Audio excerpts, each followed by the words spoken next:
காலங்கள் மாறி போச்சு, நம் வயதும் கூடியாச்சு, நம் அனுபவங்களை பகிரவே உற்சாகமே உண்டாச்சு. காலங்கள் மாறி போச்சு, நம் வயதும் கூடியாச்சு, நம் அனுபவங்களை பகிரவே உற்சாகமே உண்டாச்சு. எங்கள் அனுபவங்கள் உங்கள் பொக்கிஷங்கள், எங்கள் அனுபவங்கள் உங்கள் பொக்கிஷங்கள். கேளுங்கள் தினம் தினம் முதியோரின் பேச்சை, கேளுங்கள் தினம் தினம் முதியோரின் பேச்சை. வாருங்கள் கொண்டாடுவோம், வாருங்கள் கொண்டாடுவோம், இது முதியோரின் காலம். பேசலாம் பகிரலாம் அனுபவம் அநேகம், பேசலாம் பகிரலாம் அனுபவம் அநேகம். காலம் மாறி போச்சு, நம் வயதும் கூடியாச்சு, நம் அனுபவங்களை பகிரவே உற்சாகமே உண்டாச்சு. காலங்கள் மாறி போச்சு, நம் வயதும் கூடியாச்சு, நம் அனுபவங்களை பகிரவே உற்சாகமே உண்டாச்சு. அறிவியல், ஆரோக்கியம் மற்றும் அன்றாட வாழ்வின் அனைத்து விஷயங்களையும் மூத்த குடிமக்களுக்கான இந்த அனுபவ நிகழ்ச்சியில் கேட்டு ரசிப்போம். வணக்கம். இந்திய அரசாங்கத்தின் அறிவியல் தொழில்நுட்பத்துறை, விக்யான் பிரசார் மற்றும் காரைக்குடி அழகப்பா பல்கலைக்கழகம் இணைந்து வழங்கும் அனுபவம் மூத்த குடிமக்களுக்கான சிறப்பு நிகழ்ச்சிகள். நிகழ்ச்சியின் கருத்தாக்கம் டாக்டர் ஆர். ஸ்ரீதர், ஆலோசனையாளர் மிஸ் கௌசல்யா, நிகழ்ச்சி ஒருங்கிணைப்பாளர் டாக்டர் பாரதி, ஒளிப்பதிவாளர் அன்புச்செழியன். இன்றைய நிகழ்ச்சியில் டாக்டர் கிரிஜா அவர்களிடம் முதியவர்களுக்கான பொது மருத்துவம் சம்பந்தமான கேள்வி பதில்கள். இந்நிகழ்ச்சி 2 பாகங்களாக வழங்கப்படுகிறது. முதல் பாகம் இதோ. வணக்கம், நான் டாக்டர் கிரிஜா. மணக்குள விநாயகர் மருத்துவக் கல்லூரி மருத்துவமனையில் பேராசிரியராக வேலை செய்து வருகிறேன். முதுமையை நெருங்குற வயது இந்தியாவில் வழக்கமா 60 வயதுக்கு மேற்பட்டவர்களை முதியவர்கள் நம்ம அந்த வகையில நம்ம சொல்லுவோம். இப்ப முக்கியமா இந்த வயதை தாக்கக்கூடிய நோய்கள் என்னென்னலாம் நமக்கு பார்க்க போறோம். இப்ப ஆண் பெண் இருபாலருக்கும் நம்ம பார்க்கும்போது வழக்கமா இந்த வயசுல சர்க்கரை நோய் வருவதற்கான வாய்ப்புகள் உண்டு. ரத்த அழுத்தம், உயர் ரத்த அழுத்தம் ஏற்படும், நம்ம ஹை பிபின்னு சொல்லுவோம். இருதய நோய் வருவதற்கான வாய்ப்புகள் அதிகமாக உள்ளது. மேலும் பெண்களுக்குன்னு தனியா பாத்தீங்கன்னா 55 வயது என்பது அவங்களுக்கு மாதவிடாய் நிற்கும் பருவம். அந்த டைம்ல வழக்கத்துக்கு மாறாக இவர்களுக்கு அதிகமாக ஹார்ட் அட்டாக், அதாவது மாரடைப்பு நோய் வருவதற்கு வாய்ப்பு அதிகம். அதே மாதிரி எலும்புகளும் தேய்மானம் ஆவதற்கு வாய்ப்பு அதிகமாக இருக்கு. ஏன்னு கேட்டீங்கன்னா அது வரைக்கும் இருந்த ஹார்மோன் பாதுகாப்பு சிறிது சிறிதாக குறைந்து வரும். அதனால அவங்களுக்கு இன்னும் மற்ற வயதை விட 55 வயதிற்கு மேல், அதாவது மாதவிடாய் நிற்கும் வயதிற்கு பிறகு இதற்கான வாய்ப்புகள் அதிகமாகிறது. ஆண் பெண் இருபாலருக்கும் பாத்தீங்கன்னா புற்றுநோய் வருவதற்கான வாய்ப்பும் அதிகமாகவே இருக்கும். பெண்களை பொறுத்த வரைக்கும் மார்பக புற்றுநோய் மற்றும் நுரையீரல் புற்றுநோய் வயதானவர்களுக்கு அதிகமாக வருகிறது. ஆண்களுக்கு பாத்தீங்கன்னா நம்ம பெருங்குடல்னு சொல்லுவோம், கோலன் கேன்சர், அது அதிகமாக வரும். இன்னும் ஒரு 70-80 வயதுக்கு மேல பாத்தீங்கன்னா ஆண்களுக்கு புரோஸ்டேட் கேன்சர் சொல்லுவோம். புரோஸ்டேட்னா என்னன்னு பாத்தீங்கன்னா சிறுநீர் போகும் பாதையில் ஒரு கிளாண்ட், புரோஸ்டேட் என்பது ஒரு கிளாண்ட், அதுல கேன்சர் வர்றதுக்கான வாய்ப்புகள் அதிகமாக இருக்கும். குடல் புற்றுநோய் யூசுவலா குடும்பத்துல யாருக்காவது இருந்ததுன்னா அந்த சந்ததியினருக்கு வருவதற்கான வாய்ப்புகள் மிக அதிகம். அதனால் அவர்கள் அதுக்கு மேல புற்றுநோய் வருகிறதா என்பதை பார்ப்பதற்கான பரிசோதனைகளை அவர்கள் செய்து கொள்ள வேண்டும்.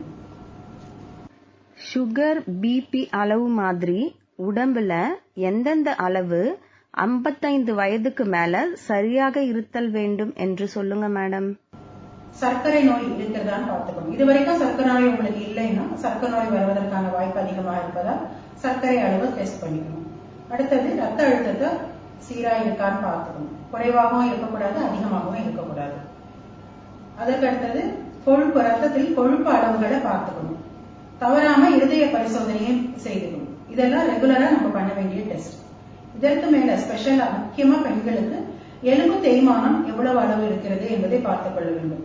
மாதவிடாய் நின்ற ஒரு 5 வருடங்களில் தேய்மானத்தின் அளவு அதிகமாக இருக்கும். அந்த 60 வயது, 70, 65 வயது எலும்பு தேய்மான அளவை நம்ம பரிசோதித்துக் கொள்ள வேண்டும். இதை தவிர கண் பார்வை, காது கேளாமை அதிகமாக இருக்கும். கண் பரிசோதனையும் பார்த்துக்கணும், காது பரிசோதனையும் செய்யணும். இதெல்லாம் நம்ம ரெகுலரா பண்ண வேண்டிய டெஸ்ட்கள் 55 வயதுக்கு மேல.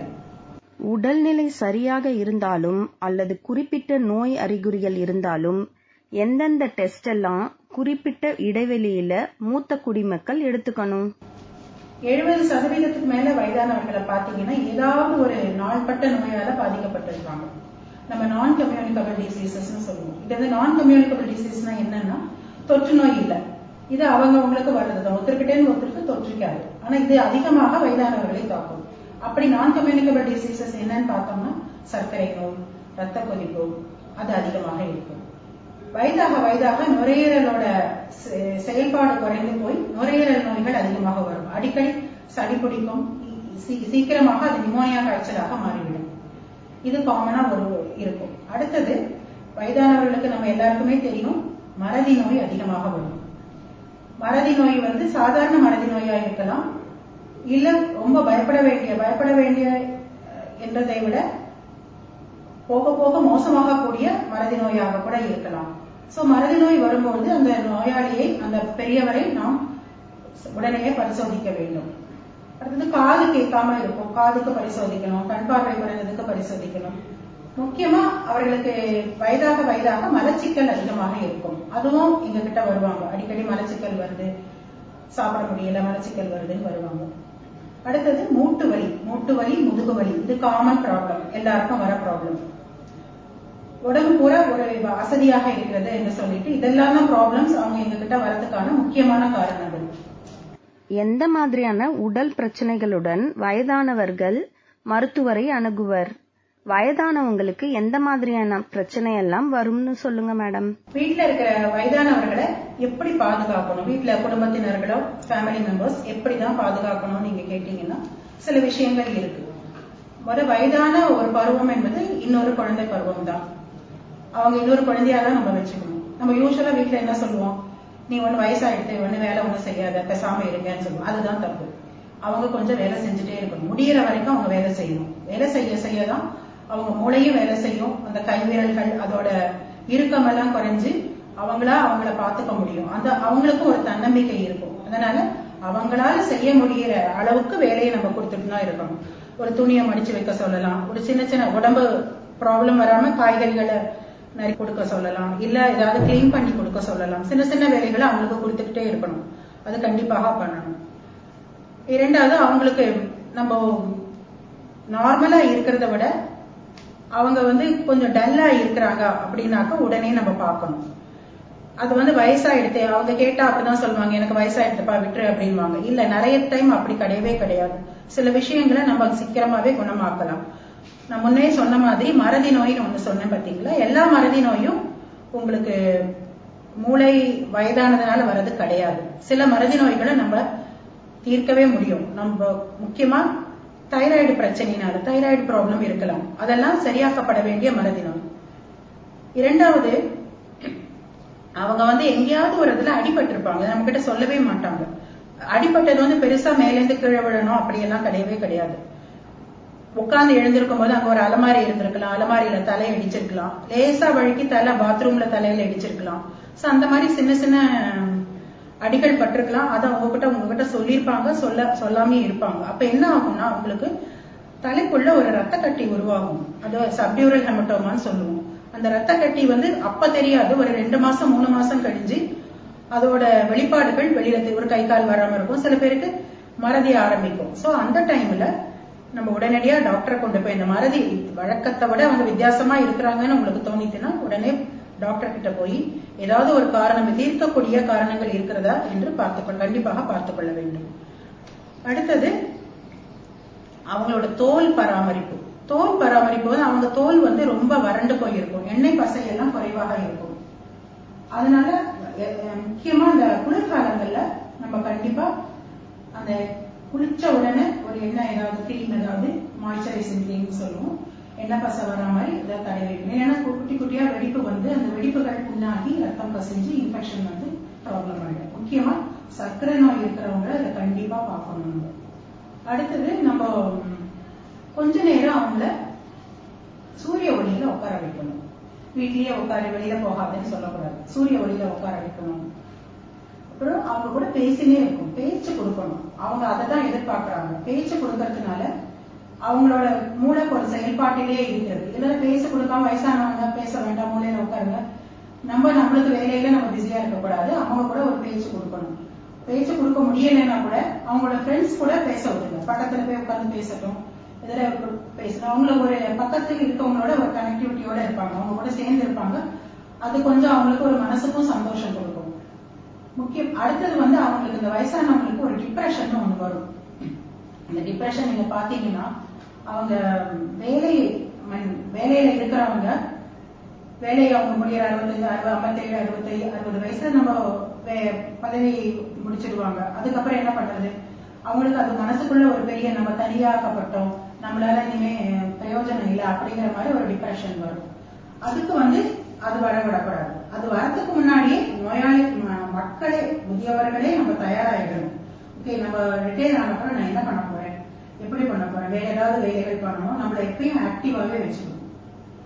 அதுக்கப்புறம் ரொம்ப ரொம்ப வயசாகும் போது என்ன பண்ணலாம், வீட்டை கொஞ்சம் மாடிஃபை பண்ணணும். மாடிஃபை பண்ணணும்னா என்னன்னா, வீட்டுல குழந்தைகள் இருப்பாங்க, வயசானவங்களும் இருப்பாங்க. வயசானவங்க இருக்கிற வீட்டுல இருக்கிறவங்களா இருந்தா அவங்க நடமாடுற அறைய அவங்களுக்கு வசதியா மாத்தி கொடுக்கணும். சப்போஸ் நம்ம ஹால்ல நிறைய சோஃபா அதெல்லாம் வச்சிருக்கோம்னு வச்சுக்கோங்க, அந்த சேர்ஸ் எல்லாம் கொஞ்சம் ஓரமா தள்ளி வைக்கணும். அவங்க நடக்கிற வழியில எதுவும் தடங்களா இருக்கக்கூடாது.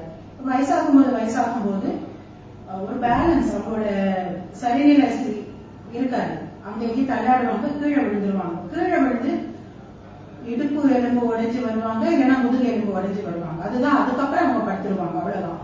அதனால நம்ம சின்ன சின்ன அட்ஜஸ்ட்மெண்ட் வாழ்க்கையில பண்ணிக்கணும். என்னோட சோஃபா இங்கதான் இருக்கணும், அங்கதான் இருக்கணும் நம்ம எதிர்பார்க்க கூடாது. அவங்களுக்கு வசதியா கொஞ்சம் மாத்தி கொடுக்கணும். அதுக்கப்புறம் பாத்ரூம்ல எல்லாம் நீங்க பாக்கச்சீங்கன்னா, அவங்களுக்கு பிடிச்சது நடக்கிறதுக்கு நம்ம கிராப் பார்ஸ்ன்னு சொல்லுவோம், கை பிடிச்சு நடக்கிற மாதிரி முடிஞ்சா அதெல்லாம் போட்டு கொடுக்கணும். அப்புறம் பாத்ரூம்ஸை எப்பயுமே ஈரம் இல்லாம ட்ரையா வச்சுக்கணும், குறைச்சு வச்சுக்கணும். ஏன்னா அவங்க யூஸ் பண்ண போற பாத்ரூம்ல ஈரப்பசை இருந்தா கால் டக்குன்னு வழுக்கி விழுந்துடும், அவங்களால பேலன்ஸ் பண்ண முடியாது. சோ அந்த ஈரப்பசை இல்லாம பாத்துக்கணும். இதெல்லாம் முக்கியமா நம்ம பண்ண வேண்டிய. அதுக்கு அடுத்தது முக்கியமா ஒரு முடிஞ்சா ஒரு வெஸ்டர்ன் டாய்லெட் கொடுக்கணும். ஏன்னா கீழே உட்கார்ந்து எழுந்திருக்கிறது அவங்களுக்கு கொஞ்சம் கஷ்டமா இருக்கும். அந்த தொடை தசைகள்லாம் அவ்வளவு வலுவா இருக்காது, முட்டி வலி வேற இருக்கும். அதனால அவங்களுக்கு கொஞ்சம் வெஸ்டர்ன் டாய்லெட்னு சொல்ற அந்த டாய்லெட் வசதி முடிந்தால் பண்ணி கொடுக்கணும். சோ இதெல்லாம் சின்ன சின்ன அட்ஜஸ்ட்மெண்ட் நம்ம லைஃப்ல பண்ணோம்னா பெரியவங்களுக்கு வர பெரிய பெரிய கீழே விழுது அந்த மாதிரி விஷயங்கள் எல்லாம் நம்ம காப்பாற்றிக்கலாம். அதுக்கப்புறம் சின்ன குழந்தைங்களை இது முக்கியமா நம்ம சின்ன குழந்தைங்களை அவங்க கூட பேச விடுது. அவங்களுக்கு சைக்கோ சோஷியல் சப்போர்ட் ரொம்ப முக்கியம். சைக்கோ சோஷியல்னா மனதளவுல அவங்க கொஞ்சம் சந்தோஷமா ஃபீல் பண்ணணும். இவ்வளவு நாள் நம்மளுக்காக உழைச்ச அவங்களுக்கு நம்மளும் கொஞ்சம் விட்டு கொடுக்கணும். குழந்தைகள் தினம் போய் கொஞ்சம் கதையை கேட்டுட்டு வா, அப்பா தாத்தா கிட்ட போய் கேளு, பாட்டி கிட்ட போய் கேளுன்னு குழந்தைங்களை கொஞ்சம் பெரியவங்க கூட விளையாட விடணும். அதுக்கடுத்தது மருந்து கொடுக்கறது. நிறைய மருந்துகள் எடுக்க வேண்டி வரலாம். ஏன்னா வயசாக ஒரு வியாதியா சேர்ந்துனே வரும். நீங்க மருந்துகளோட அளவு அதிகமாயிட்டே வரும். என்னதான் அவங்க அலர்ட்டா இருந்தாலும் மறதி கொஞ்சமா இருக்கத்தான் இருக்கும். அதனால மருந்துகளை கொடுக்கிற பொறுப்பை நீங்க யாராவது எடுத்துக்கணும். பெரியவங்க யாராவது எடுத்துட்டு அவங்களுக்கு கொடுக்கணும். ஒரு குறிப்பிட்ட அளவு மருந்தைய வாங்குங்க. என்ன ஆகும்னா சில சமயம் ஒரே மாத்திரையை 4-5 தடவை போட்டுட்டு கூட பெரியவங்க வந்துருவாங்க ஹாஸ்பிட்டலுக்கு. அது சில சமயம் போடாமே 4 நாள் விட்டுருவாங்க. சோ அவங்களுக்கு எல்லாம் சாப்பிட்ட மாதிரியே தான் இருக்கும். அதனால யாராவது ஒருத்தவங்க பெரியவங்க, வீட்டுல இருக்க பெரியவங்க அவங்கள பாத்துக்கணும். அடுத்தது மருந்துகளுக்கு இன்னொன்னு என்ன பண்ணலாம்னா, ஒரு மாசத்துக்கு உண்டான மருந்துகள் இல்ல 15 நாட்களுக்கு உண்டான மருந்துகள் மட்டும் வாங்கி தனித்தனி ஒரு மெடிசன் பாக்ஸ் இப்ப அவைலபிள் டேட் போட்டு திங்கள் செவ்வாய் முதல் வியாழன் அப்படி போட்டு இருக்கு. அதுல ஒரு மாத்திரையை போட்டு வச்சிருக்கலாம். சோ அந்த பாக்ஸ் காலியா இருந்ததுன்னா அன்னைக்கான மாத்திரைகள் சாப்பிடப்பட்டிருக்குன்னு அர்த்தம். அதெல்லாம் நம்ம ஒரு அட்ஜஸ்ட்மெண்ட் பண்ணா கூட இருக்கிறவங்க, அந்த பெரியவங்களை பாத்துக்கிறவங்க பண்ண வேண்டிய அட்ஜஸ்ட்மெண்ட் இதெல்லாம் பண்ணணும்.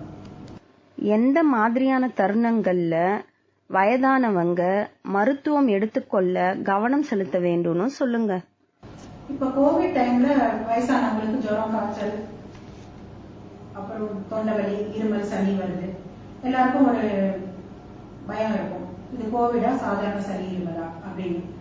அது நம்ம ஆரம்ப காலத்துல கண்டுபிடிக்கிறது கஷ்டம். நம்மளுக்கு எல்லாருக்குமே இந்த 2 வருஷத்துல எல்லாருக்குமே தெரிஞ்சது கோவிட் ஜுரம் வந்து ஒரு 3வது 4வது 5வது நாள்ல நம்மளுக்கு கொஞ்சம் ஸ்மெல் குறையும், டேஸ்ட் குறையும். அந்த மாதிரி ஏதாவது குறைய ஆரம்பிக்குது அப்படிங்கிறப்ப அது கோவிடுக்கான அறிகுறியா இருக்கலாம். உடனே நம்ம மருத்துவர்கிட்ட போய் டெஸ்ட் பண்ணிக்கணும். இல்லைன்னா எந்த சளி, இருமல், காய்ச்சல் எது வந்தாலுமே குழந்தைகள், முதலியே சொன்னேன், குழந்தைகள் மாதிரிதான் பெரியவங்களும். அவங்களுக்கு வந்து சொல்ல தெரியாது. வழக்கமான நிலையிலிருந்து கொஞ்சம் வித்தியாசமா அவங்க பிஹேவ் பண்ண ஆரம்பிப்பாங்க. எப்படி? தூங்கிட்டே இருப்பாங்க, சில சமயம் எனக்கு பசியே இல்லைன்னுவாங்க, டல்லாவே இருப்பாங்க, எல்லாருக்கூடயும் பேசிட்டு இருக்கவங்க பேச மாட்டாங்க, இவ்வளவுதான் இருக்கும். சில சமயம் காய்ச்சல் கூட வெளியில தெரியவே தெரியாது, காய்ச்சல் வெளிப்பாடு கூட இருக்காது. சோ இப்ப நம்ம ஒரு பிஹேவியர் சேஞ்ச் தெரிஞ்சதுன்னா நம்ம அவங்களை க்ளோஸா வாட்ச் பண்ணிட்டே இருக்கணும், பார்த்துட்டே இருக்கணும். ஏதாவது வித்தியாசமா நம்மளுக்கு ஒரு நாள் 2 நாள்ல தெரியறாங்கன்னா ஒரு யூரின் இன்ஃபெக்ஷனா இருக்கலாம், சிறுநீர் பாதையில் ஏற்பட்ட இன்ஃபெக்ஷனா இருக்கலாம், இல்ல ஒரு நுரையீரல் ஏற்பட்ட ஒரு கிருமி பாதிப்பா இருக்கலாம். உடனே அவங்கள மருத்துவர்கிட்ட கொண்டு போய் காமிக்கணும். ஏன்னா ஆரம்பம் இப்படிதான் இருக்கும், ஒரு 4-5 நாள்ல மடமடமடன்னு அவங்க மோசமாயிட்டே வந்துருவாங்க. சோ அந்த நிலை வரதுக்கு முன்னாடியே நம்ம மருத்துவரை அணுகி சிகிச்சையை ஆரம்பிச்சிடணும். அதான் கான்ஸ்டன்ட் விஜிலன்ஸ் சொல்லுவோம். அவங்கள கொஞ்சம் நம்ம கண் பார்வையிலே இருக்கணும். தனியா இருக்கிற முதியவர்கள், சப்போஸ் நம்மளோட வேலை வெளியில பண்றோம், அவங்க தனியா இருக்கிறாங்கன்னா யாராவது ஒரு பொறுப்பா பக்கத்துல ஒருத்தவங்க கிட்ட நம்ம சொல்லிட்டு போகணும். அவங்களை கொஞ்சம் கவனிச்சுட்டே இருங்க, ஏதாவது வித்தியாசமா இருந்தா உடனே சொல்லுங்க அப்படிங்கிற மாதிரி சொல்லணும். சோ இதெல்லாம் சின்ன சின்ன விஷயங்கள் நம்மளை வளர்த்த பெரியவங்களுக்காக நம்ம பண்ற உதவி. மற்ற கேள்விகளை அடுத்த நிகழ்ச்சியில் கேட்டு தெரிந்து கொள்வோம். வணக்கம்.